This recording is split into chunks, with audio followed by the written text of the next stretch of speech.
참석했다가 성령의 불을 받았습니다. 성령의 불을 받으니까 내가 이제부터 예수님의 복음을 전하는 사람이 되어야 되겠다. 그래서 서울에 올라와서 신학을 공부하고 다시 이 고향의 증도에 들어가서 복음을 전합니다. 증도의 복음을 전하고 또 섬마을들을 돌아다니면서 복음을 전했습니다. 그래서 많은 사람들이 예수님 믿게 됐어요. 그리고 59살이 되었을 때 6.25 전쟁이 났습니다. 6.25 전쟁이 났는데 이 공산군들이 제일 싫어하는 게 누구냐면 또 교회를 그렇게 싫어하는 거예요. 이 공산군들이 예수 믿는 사람들을 싫어하는 거예요. 그리고 이 문중경 전사님을 통해서 수많은 사람들이 예수 믿고 구원받으니까 이 씨암탉을 죽여버려야 된다. 이 씨암탉이 병아리 새끼 까가지고 이 여기가 지금 목포하고 이 신안의 섬마을들이 얼마나 많은 사람들이 예수 믿고 있냐. 그래서 그냥 순교를 당한 겁니다. 근데 하나님이 그것을 보신 거예요. 이 문중경 전사님의 전도와 순교 때문에 이 중도가 90%가 예수 믿는 사람들이 되었고 신안의 많은 섬마을들이 예수 믿는 사람들이 많아서 교회가 많이 생기게 되었고 그렇게 목포가 복음화되는 그러한 천국의 섬이 천국의 하나님의 영광이 드러나게 되었다라는 것입니다. 문중경 전사님 그렇습니다. 고통 가운데 살던 영이었습니다. 꿈과 비전도 희망도 없이 살던 그러한 사람이었습니다. 그런데 예수님을 만나서 새로운 인생이 되었고 많은 영혼을 구원하는 그러한 사람이 되었다라는 것입니다. 이것이 우리 문중경 전사님의 스토리겠습니까? 우리 인생도 공허가 있고 상처가 있고 고통이 있을 때 예수님 만나면 예수님 우리 인생을 새롭게 변화시켜 주실 줄로 믿습니다. 두 번째, 예수님은요 여인을 만나러 사마리아에 오셨습니다. 예수님은 여인을 만나러 이 사마리아에 오셨고 사마리아 우물가에 오셨다라는 것입니다. 당시에 유대인들은요 사마리아 사람들을 부정한 백성이라고 무시하고 교류하지도 않았습니다. 왜냐하면 그 옛날에 이스라엘이 북왕국 이스라엘과 남왕국 유다로 갈라지게 됩니다. 우리나라처럼. 근데 하나님 앞에 불순종하고 하도 우상을 섬기니까 하나님이 북왕국 이스라엘을 먼저 멸망시키게 만들고 남왕국 유다를 멸망시키게 만듭니다. 그래서 북왕국 이스라엘이 아수르 제국에 의해서 멸망을 시키게 됩니다. 근데 아수르 제국엔 그 식민지 정책이 있어요. 그 식민지 정책이 뭐냐면 이주 정책을 하는 겁니다. 이주 정책. 자기가 아수르가 정복한 나라의 그 도시들을 이 도시에 사는 사람들을 이 도시로, 이 도시에 사는 사람들을 이 도시로 이렇게 이주시켜서 서로 결혼하게 하는 거예요. 그래서 혼혈 정책을 쓰게 됩니다. 그 당시 북왕국 이스라엘의 수도가 사마리아였습니다.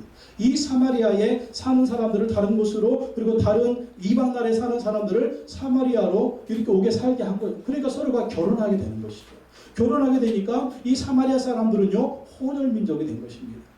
유대인들은요 혈통을 굉장히 중요시합니다. 혈통을 굉장히 중요시하는데 이 혼혈 민족이 되니까 유대인들은 이 사마리아 사람들을 이방인 취급하는 거예요.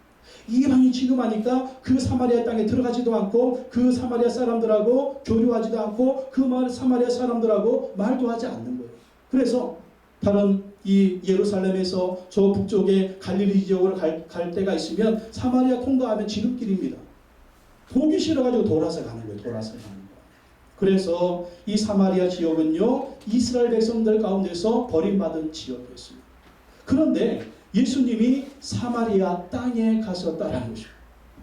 이 사마리아 땅에 가셔서 그 땅에서도 버림받은 여인을 예수님이 만나 주신 것입니다. 여러분 기억하십시오. 온 세상 날 버려도 예수님은 나를 버리지 않습니다. 온 세상이 나를 버려도 예수님 나를 버리지 않는 거예요. 온 나라 사람들이 나를 버려도 예수님 나를 버리지 않으시는 것입니다. 그리고 예수님은 여인이 자주 가는 우물가에 가셔서 여인을 만나 주십니다. 여인은 사람들이 없는 시간 12시에 햇빛이 쨍쨍 내리쬐는 그 시간에 물을 길러 왔습니다. 그리고 예수님은 그 시간에 우물가에 오셨습니다. 예수님이 사마리아 왜 가셨을까요? 예수님이 이 우물가에 왜 가셨을까요? 예수님이 여인을 만나러 가신 것입니다. 아주 예수님이 계획적으로 우연히 만난 것 같지만 우연히 가신 것 같지만 예수님이 계획하셔서 계획적으로 가셨고 계획적으로 가셔서 이 여인을 만나 주셨습니다. 12시 우물 길러 오는 이 시간 여인에게는 가장 힘든 시간이었어요. 가장 고통스러운 시간이었어요. 근데 그 시간 그 장소에 예수님이 오셔서 이 여인을 만나 주신 것입니다. 여러분 우리가 가장 고통스러울 때 가장 고통스러운 시간 가장 고통스러운 그 장소에 예수님이 계신 거 믿으시기 바랍니다. 거기에서 예수님 만나시라는 거예요. 거기서 예수님 만나셔야 돼요. 거기서 예수님 만나시면 예수님을 우리를 새롭게 하시는 것입니다. 어쩌면 그 시간과 그 장소가 우리 인생의 벼랑 끝이 될 수가 있어요. 여기서 뛰어내려 이 절망의 시간, 절망의 장소, 내가 이 시간만 되면 너무 힘들어. 내가 여기만 하면 너무 힘들어요. 근데 그 시간 그 장소에 예수님이 여러분을 살려주시려고, 여러분을 치료해 주시려고, 여러분을 고쳐주시려고, 여러분 인생을 새롭게 하시려고 거기에 계신 거 믿으시기 바랍니다. 그때 예수님 만나야 돼요. 그때 예수님 여러분 곁에 계신 거예요. 그 예수님 붙들쳐야 우리가 살 수가 있는 것입니다. 그리고 예수님 왜 만나고 왜 오셨을까요? 예수님 여인을 만나러 이 사마리 우물가 오신 이유가 있습니다. 그 이유는 뭐냐면 하나님의 선물을 주러 오셨어요. 생수를 주러 오셨습니다. 오늘 요한복음 4장 10절에 보면 예수 이런 말씀하십니다. 예수께서 대답하여 이르시되 내가 만일 하나님의 선물과 또 내게 물 좀 달라 하는 이가 누구인 줄 알았더라면 내가 그에게 구하였을 것이요 그가 생수를 내게 주었을 것이다. 내가 만일 하나님의 선물과, 이게 무슨 말이냐, 예수님이 이 여인을 만나러 오신 이유가 뭐냐면 하나님의 선물 주러 오셨다는 거예요. 여러분 하나님의 선물이 무엇입니까? 천국의 영생인 줄로 믿습니다. 부활의 축복인 줄로 믿습니다. 하나님의 자녀됨의 축복인 줄로 믿습니다. 이게 하나님의 선물이에요. 예수님 우리에게 왜 오시느냐, 우리가 예수님 왜 믿느냐, 하나님 우리에게 선물 주신다니까요. 하나님이 세상을 이처럼 사랑하사 독생자를 주셨으니 이는 저를 믿는 자마다 멸망치 않고 영생을 얻게 하려 하심이니라. 하나님 우리에게 영생의 선물을 주십니다. 하나님 우리에게 천국의 선물을 주십니다. 하나님 우리에게 부활의 선물을 주십니다. 누구를 통해서? 예수 그리스도를 통해서 주신다는 거예요. 예수 우리를 왜 우리에게 오시느냐? 왜 예수 우리를 만나기를 원하시느냐? 하나님의 선물 주러 오시는 것입니다. 그리고 예수님이 무엇을 주신다고요? 그가 생수를 내게 주었으리라. 생수, 여인은 목마름에 있었습니다. 여인은 갈증 가운데 있었습니다. 여인은 공허 가운데 있었습니다. 정말 여인에게 생수가 필요했습니다. 이 생수가 무엇일까요? 이 물일까요? 이 물을 마시면 마셔도 목이 마릅니다. 그러나 예수님이 주시는 생수가 있는데 그 생수는 어떤 생수냐? 속에서 솟아나는 샘물, 영원히 목마르지 않는 그 샘물, 그 생수를 주시겠다라는 것입니다. 13절 14절 말씀에 보면 예수께서 대답하여 이르시되 이 물을 마시는 자마다 다시 목마르거니와 내가 주는 물을 마시는 자는 영원히 목마르지 아니하리니 내가 주는 물은 그 속에서 영생하도록 솟아나는 샘물이 되리라. 예수님이 주시는 생수, 예수님이 주시는 그 샘물을 마시면 영원히 속에서 솟아나는 생수가 되어서 영원히 목마르지 않는다라는 것입니다. 이 생수가 무엇입니까? 바로 하나님의 성령인 줄로 믿습니다. 예수님 우리 가운데 성령을 부어주시면 성령이 우리 가운데서 기쁨을 주시는 것입니다. 만족을 주시는 것입니다. 은혜를 주시는 것입니다. 목마름을 해결해 주시는 것입니다. 기쁨을 주시는 것입니다. 평강을 주시는 것입니다. 이게 바로 성령의 역사예요. 성령 충만의 역사입니다. 그래서 우리 인생이 힘들고 고통스럽고 어렵고 좌절스럽고 내 안에 만족이 없고 기쁨이 없고 힘들고 지칠 때마다 성령이 역사하시면 성령의 생수가 우리 영혼을 만족시키는 것입니다. 요한복음 7장 37절로 39절에 명절 끝날 곧 큰 날에 예수께서 서서 외쳐 이르시되 누구든지 목마르거든 내게로 와서 마시라. 나를 믿는 자는 성경의 이름과 같이 그 배에서 생수의 강이 흘러나오리라 하시니 이는 그를 믿는 자들이 받을 성령을 가리켜 말씀하실 것이라. 누구든지 목마르거든 내게서 와서 마시라. 나를 믿는 자는 성경의 이름과 같이 그 배에서 생수의 강이 흘러넘치니. 여러분 우리의 뱃속에서 생수의 강이 흘러넘친대요. 우리 뱃속이 단순한 샘물이 아니라 생수의 강이 흘러넘치면 얼마나 좋습니까? 얼마나 좋아요. 마르지가 않아요. 가뭄 때도 마르지가 않아요. 저희 시골에 논이 있는데 우리 논 중에 그 산에 있는 논이 있었어요. 산에 있는 논. 근데 그 산에 있는 논에 보면 그 산에 있는 논에서 한 샘물이 막 솟아나와요. 근데 이 샘물은요 가물어도 솟아나요. 그런 샘물이 있잖아요. 가물어도 솟아나는 그런 샘물이 있었습니다. 그래서 여름에 한창 가물 때 가보면 거기서는요 계속 샘물이 나와요. 계속 샘물이 나와가지고 그 샘물이 이렇게 쭉 흘러가는 그런 걸 봤습니다. 바로 우리 속에서 생수의 강이 흘러나오고 우리 속에서 생물이 흘러나와서 우리 인생에 전혀 목마르지 않고 우리의 영혼이 전혀 목마르지 않고 전혀 우리 인생에 갈증이 없는 그 생수가 무엇이냐? 바로 하나님의 성령이라는 것입니다. 예수님이 그 성령을 주신다는 거예요. 그래서 우리가 성령 충만받아야 돼요. 힘들수록 어려울수록 공부할수록 우리 인생에 갈증이 오고 어려움이 오고 시련이 올수록 항상 우리 안에 계신 성령이 충만하게 역사해야 우리가 모든 시련과 어려움들을 이기게 된다라는 것입니다. 그래서 예수님이 내가 너에게 선물을 주러 왔다. 내가 너에게 생수 성령을 주러 왔다. 이렇게 말씀하시는 것입니다. 근데 이 여인은요, 인생의 공허와 상처를 해결하기 위해서 예배에 참석을 했습니다. 예배에 참석을 했어요. 어떤 예배에 참석을 했느냐? 사마리아 땅에서 그 신전에 드리는 예배에 참석을 했습니다. 자기 모든 문제를 알고 있으니까 이 예수님 보고 19절에 보면 내가 보니 당신은 선지자입니다. 근데 여인이 늘 궁금한 게 있었어요. 유대인들은 예루살렘 성전에서 예배드려야 하나님이 그 예배를 받는다고 얘기를 했습니다. 사마리아 땅에 너희들이 그 산에서 드리는 그 예배는 하나님 받지 않는다. 그래서 요한복음 4장 20절에 이런 질문을 합니다. 우리 조상들은 이 산에서 예배하였는데 당신들의 말은 예배할 곳이 예루살렘에 있다 하더이다. 성경적인 예배 장소, 하나님이 지명하신 예배 장소는요, 예루살렘 성전입니다. 근데 사마리아 사람들은 남왕국 유다와 북왕국 이스라엘에 갈라졌을 때 이 북왕국 이스라엘 사람들이 자꾸 그 예루살렘에 있는 성전에 가서 예배드리니까 이 나라가 안 되는 거예요. 그래가지고 사마리아에 한 신전을 세웁니다. 그리고 신전을 세워놓고 거기서 하나님을 예배하는 거예요. 그것뿐만 아니라 거기에 우상도 세워놨어요. 하나님도 예배하고 우상도 예배하는 겁니다. 이렇게 하면 하나님 우리에게 복을 주시겠지. 근데 그것은 잘못된 예배였습니다. 하나님이 지시하신 그 성전에서 예배를 드려야 하나님이 그 예배를 받으시는데 사마리아 땅에 신전 세워놓고 우상도 세워놓고 거기서 하나님도 예배하고 우상도 예배하니까 잘못된 예배를 드리니까 하나님 그 예배를 받으시지 않는 것입니다. 그래서 하나님이 받으시는 예배가 무엇이냐? 그 말씀을 예수님이 해주시는 것입니다. 오늘 23절로 24절 말씀입니다.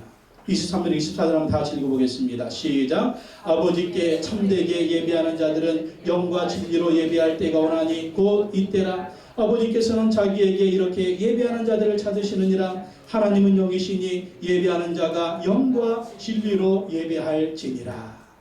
예수님이 이제 새로운 예배를 말씀하십니다. 아버지께 참되게 예배하는 자는 영과 진리로 예배할 때가 오나니 곧 이때라. 이제는 예루살렘 성전에서 예배가 아니고 이제는 사마리아에 있는 이 산에서의 예배가 아니라 정말 하나님이 받으시는 예배가 있다. 정말 하나님이 원하시는 예배가 있다. 그 예배를 드릴 때가 오는데 바로 이때다. 이때가 어떤 때예요? 예수님이 오신 지금 이 시간.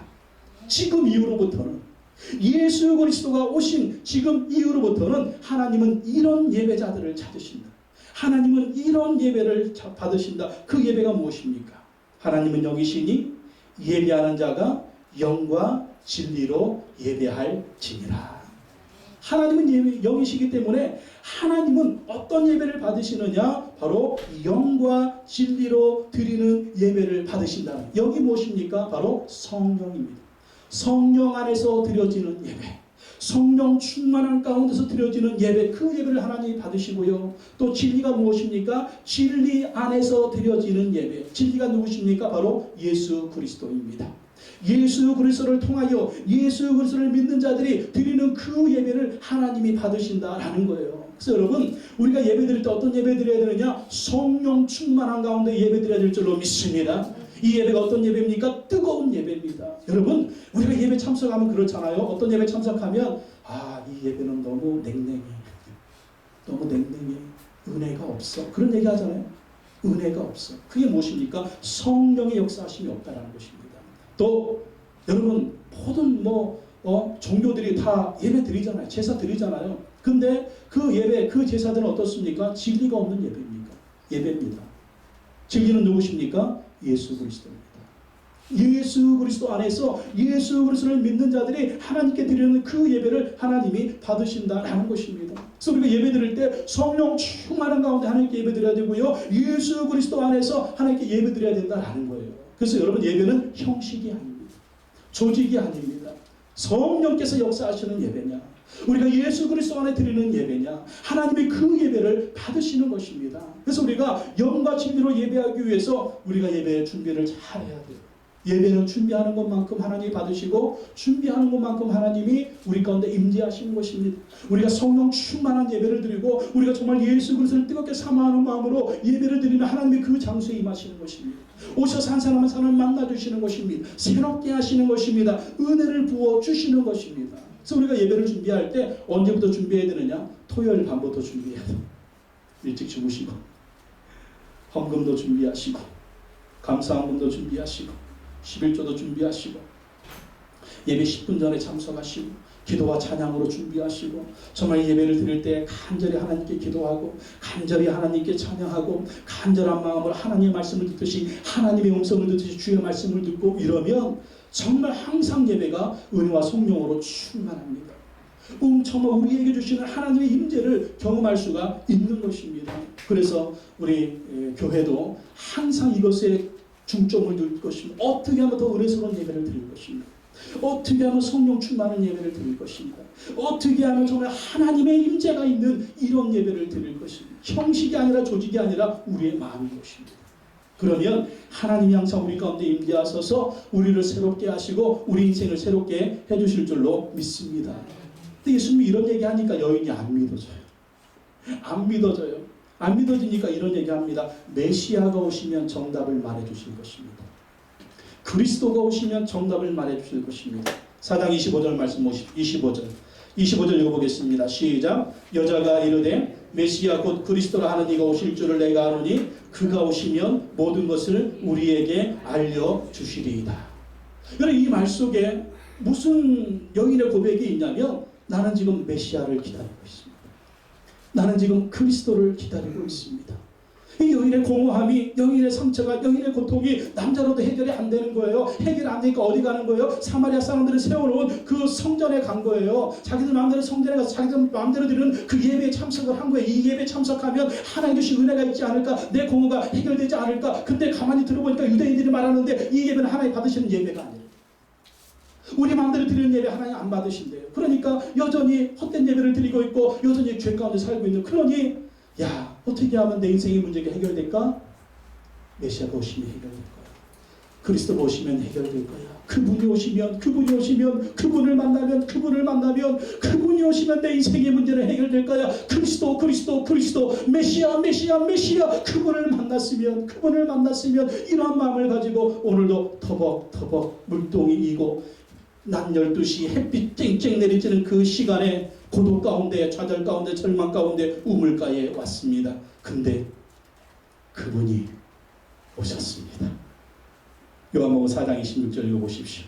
4장 26절 시작. 예수께서 이르시되 내게 말하는 내가 그라 하시니라. 천지가 개벽할 때 여인은요 정답을 알았습니다. 메시아만 만나면 내 인생의 문제는 해결된다. 그리스도만 만나면 내 인생의 문제는 해결된다. 할 거 다 해봤거든요. 정말 내 마음의 공허를 채워줄 것이 무엇이 있을까? 세상에서 다 헤매봤어요. 근데 그 누구도 그 무엇도 이 마음의 공허를 해결할 수가 없었습니다. 정답은 한 가지였습니다. 메시아가 정답이다. 그리스도가 정답이다. 그분만 만나면 내 인생의 문제는 해결된다. 그리고 우물가에 왔는데 한 남자가 있는 거예요.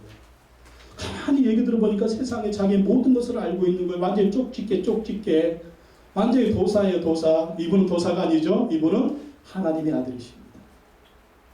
이 여인이 기다리던 메시아였습니다. 이 여인이 기다리던 그리스도였습니다. 이분이 어떻게 나의 모든 과거를 알지? 과거뿐인가요? 어떻게 이분이 나의 상처를 알지? 상처뿐인가요? 어떻게 이분이 나의 공허를 알지? 어떻게 이분이 나의 갈증을 알고 계실지 계속 의문 가운데 질문하고 대화하고 지금 이 요한복음 4장의 이 모든 대화의 전부가 아닙니다. 일부분이에요. 그러니까 핵심적인 것만 몇 개 골라서 여기 써놓은 거예요.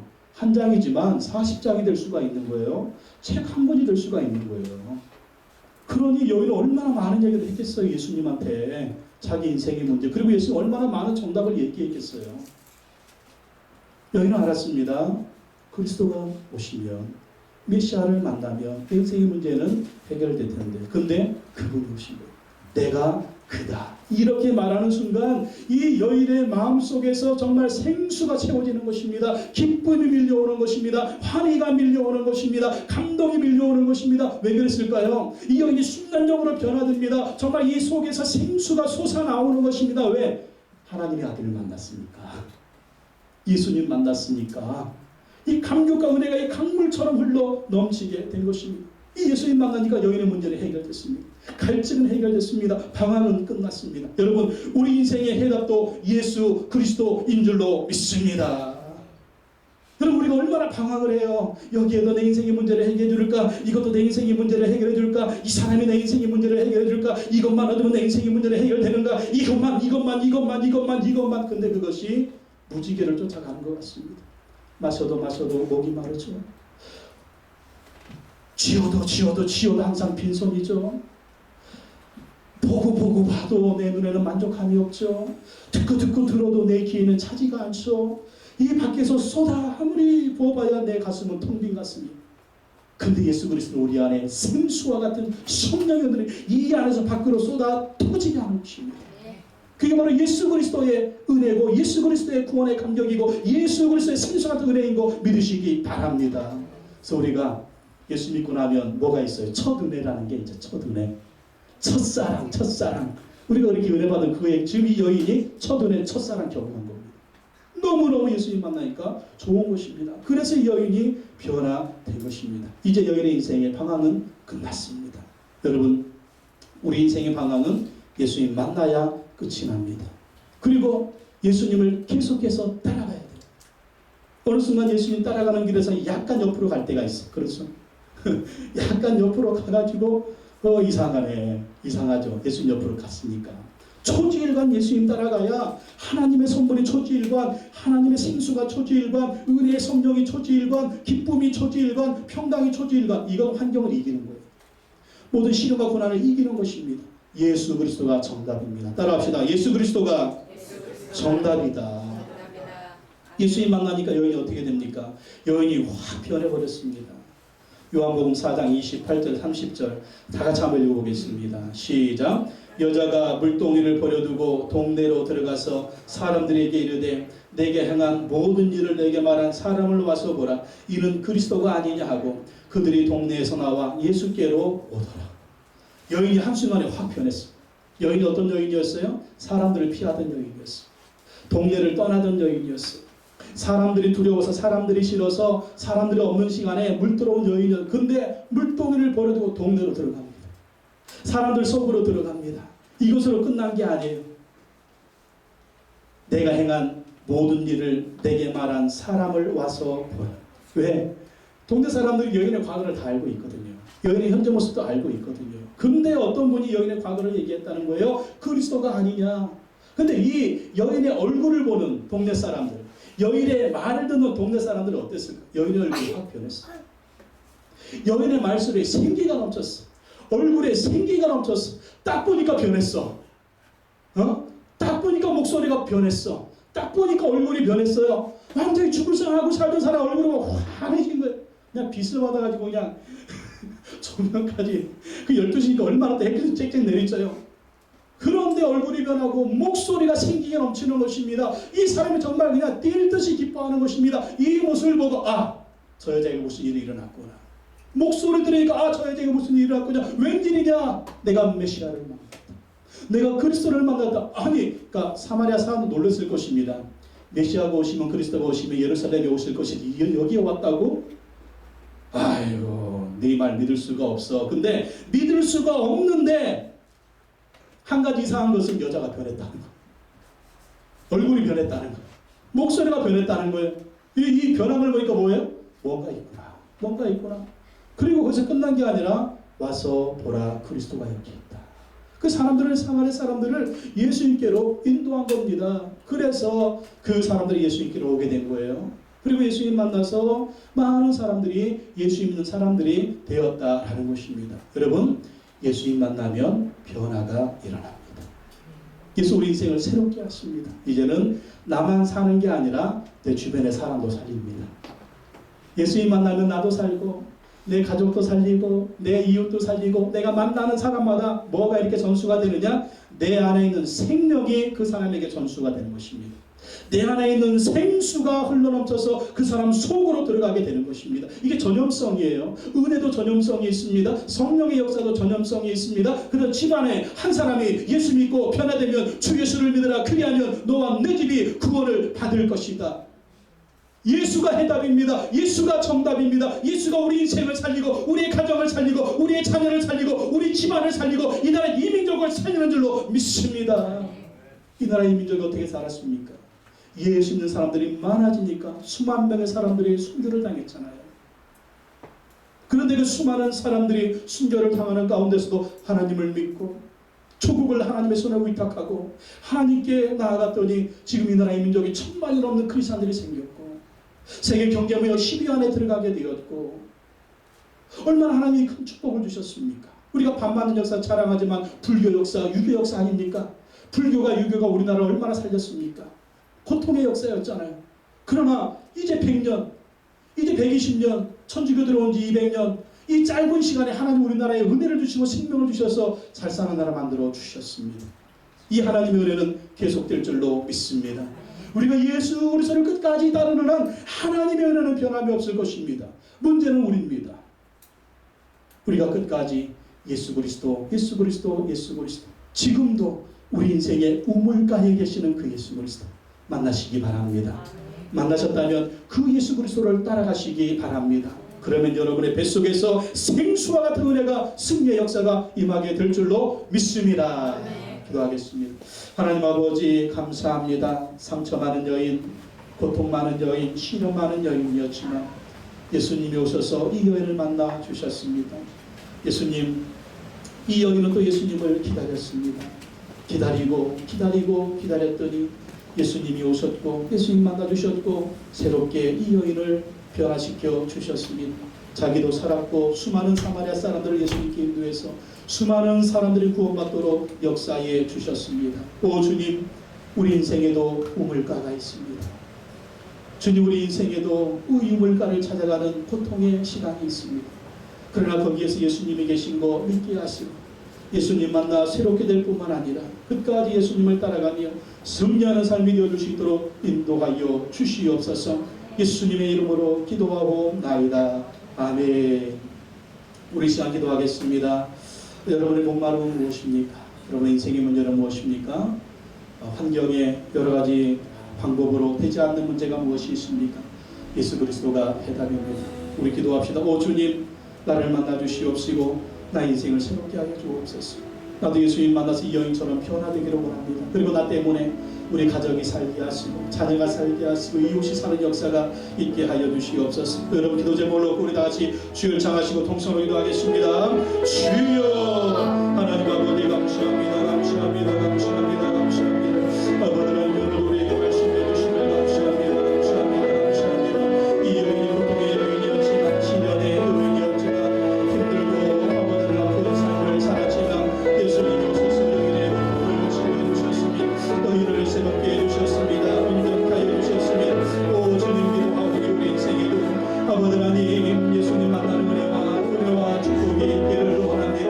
오 주님, 오늘도 이 여인처럼 주님 만나기를 원합니다.